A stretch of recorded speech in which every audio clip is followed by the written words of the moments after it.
भटकना पड़ता था। आप युवा सेल्फ अटेस्टेड करने का काम कर रहे हैं। केंद्र सरकार की ग्रुप सी ग्रुप डी भर्तियों से इंटरव्यू को खत्म किया गया है।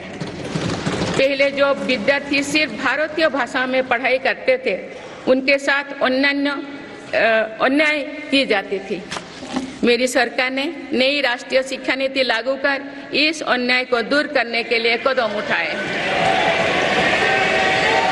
युवाओं को अब भारतीय भाषा में इंजीनियरिंग की पढ़ाई का विकल्प भी मिला। विगत 10 वर्ष में देश में 7 नई IIT, 16 ट्रिपल IIT, 7 IIM, 15 नए एम्स, 315 मेडिकल कॉलेज और 390 विश्वविद्यालय स्थापित किया गया है। मेरी सरकार इन संस्थानों को और मजबूत बनाकर आवश्यकता के अनुसार इनकी संस्था को भी बढ़ाएंगे। सरकार एक डिजिटल विश्वविद्यालय बनाने की दिशा में भी काम कर रही है।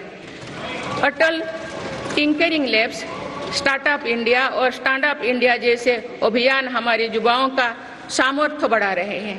इन्हीं प्रयासों से आज भारत दुनिया का तीसरा सबसे बड़ा स्टार्टअप इकोसिस्टम बन चुका है। माननीय सदस्यगण, सरकार का ये निरंतर प्रयास है कि देश के युवाओं को अपनी प्रतिभा दिखाने का उचित अवसर मिले।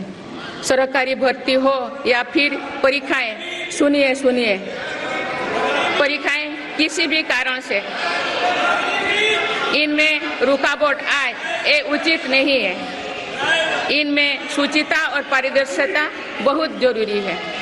हाल ही में कुछ परीक्षाओं में हुई पेपर लीक की घटनाओं की निष्पक्ष जांच और दोषियों को कड़ी से कड़ी सजा दिलवाने के लिए मेरी सरकार प्रतिबद्ध है। हमारे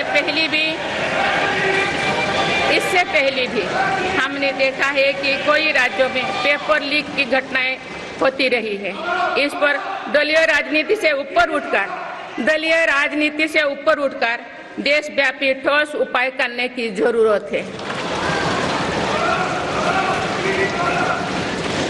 संसद ने भी परीक्षा में होने वाली गड़बड़ियों के विरुद्ध एक सख्त कानून बनाया है।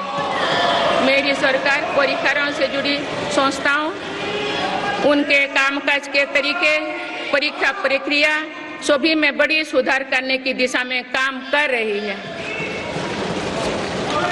माननीय सदस्यगण, मेरी सरकार ने युवाओं की राष्ट्र निर्माण में भागीदारी और बढ़ाने के लिए मेरा युवा भारत माय भारत अभियान की शुरुआत भी की है।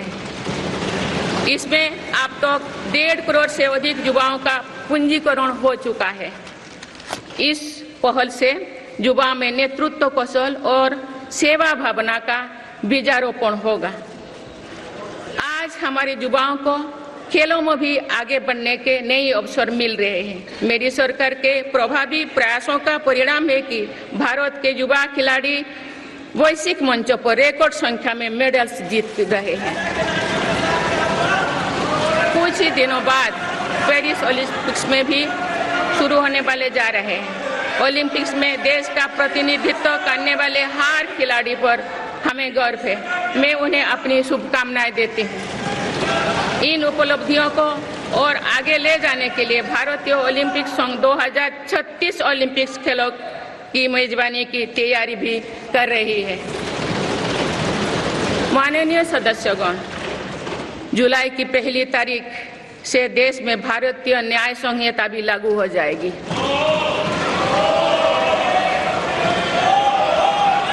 अंग्रेजी राज में गुलामों को दंड देने की मानसिकता थी। दुर्भाग्य से आजादी के अनेक दशकों तक गुलामी के दौर की यही दंड व्यवस्था चलती रही। इसे बदलने की चर्चा अनेक दशकों से की जा रही थी, लेकिन ये साहस भी मेरी सरकार ने ही करके दिखाए हैं। अब दंड के जगह न्याय को प्राथमिकता होगी, जो हमारे संविधान की भी भावना है। इन नई कानूनों से न्याय प्रक्रिया में तेजी आएगी।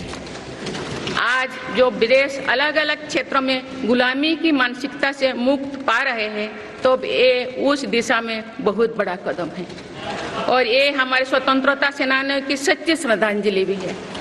मेरा सरकार ने सीएए कानून के तहत शरणार्थियों को नागरिकता देना शुरू कर दिया है।